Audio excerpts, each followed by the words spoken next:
Love thy neighbor does sound simple, but when you think about all the lousy people that you've come across in life, it truly is one of the hardest commandments to live by.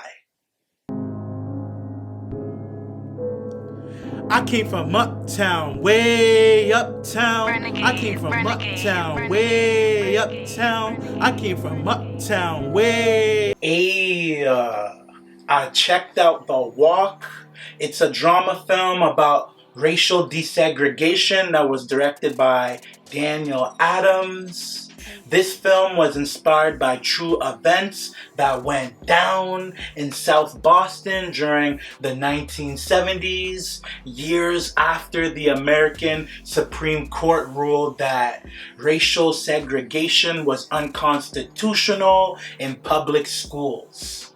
The film was a nice look into how life was in Boston at a time when people were trying to overcome racial segregation by giving us the perspective of it through the eyes of a black and white family.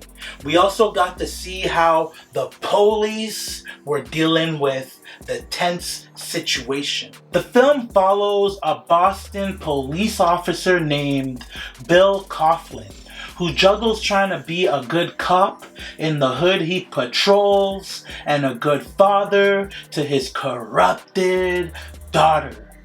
She gets upset after being assigned to attend a recently desegregated high school with cross-district busing in the poorest white and black neighborhoods. Coughlin gets caught up in the tense school desegregation conflict after he's assigned to escort the kids from their school bus into their school. Also, a local gang and thug who was recently released from jail have smoke with him for locking him up and interfering with their plans. Mixing the poorest groups of black and white people together who lived on different sides of town at the time was a bad idea because they were basically trying to force kids who grew up in the hood and ain't have much and were influenced to hate each other to try and get along. In the film, Coughlin's daughter and a few of her friends were so filled with hate that they would rather throw rocks at black people and protest at their school than try and get to know their new classmates. The black kids on the other side of town assigned to the school were vexed too. They were worried that the hate towards them could turn into action. One of the students named Wendy that lived with her widowed father, who was a paramedic, was brave enough to take the MLK route instead of the Black Panther approach and attend the school, because if the black students didn't integrate, there would be no change in society. The film highlights the racism that black people faced at the time and shows the importance of a strong, healthy family structure. Because education starts in the home way before we hit up the government's education system. Dysfunctional households are what birth criminals or a problem child. Also, some parents are teaching their children to hate people based on the color of their skin or how they choose to live their lives. The film did a good job with its atmosphere. The visuals were on point, and you got a good vibe of how Boston neighborhoods were in the 70s as the kids walked to school. In the white neighborhood, Bill's daughter Kate and her friends had to walk past a friendly but sketchy gang leader who offered her friend a job. And in the black neighborhood, Wendy had to walk past a friendly but sketchy pimp who offered her a job.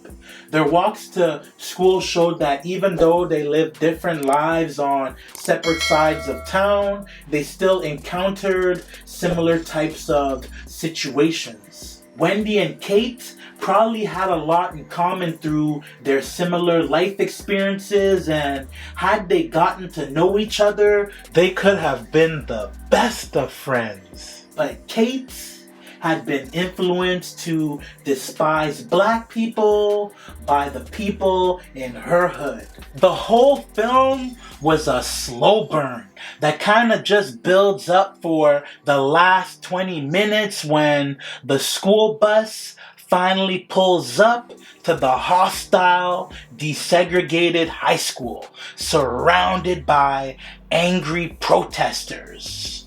Then it ended with a troubling cliffhanger. There were no major special effects at work, just good acting from the cast, and their swag and lingo made the film feel authentic. But at times, the dialogue between them was weak. Terrence Howard had a minor role in this joint as Lamont Robbins, a widowed paramedic and Wendy's father. This was a nice, chill role for Terrence. Even though he ain't have much airtime, his presence was still felt. The movie was rated R, and not because of the minimal action scenes in it, but because of the language that was used towards black people. But it ain't none we ain't heard before. Other than that, this was an emotional dive into the past. So if you're looking for an entertaining history flick, I'd say check this joint out. I'm gonna go ahead and run it too, and picture this is a mic right here. And I just broke it in half, so that's 2.5 mics. Let me know what y'all thought about the film in the comments below. If y'all enjoyed the video, make sure y'all like and subscribe. I have movie related content dropping every week, so lock in with me and hit that like and subscribe button, and I'm gonna get up with y'all on the next video, alright? Holla at me. I came from uptown, way uptown. I came from uptown, way uptown. I came from uptown, way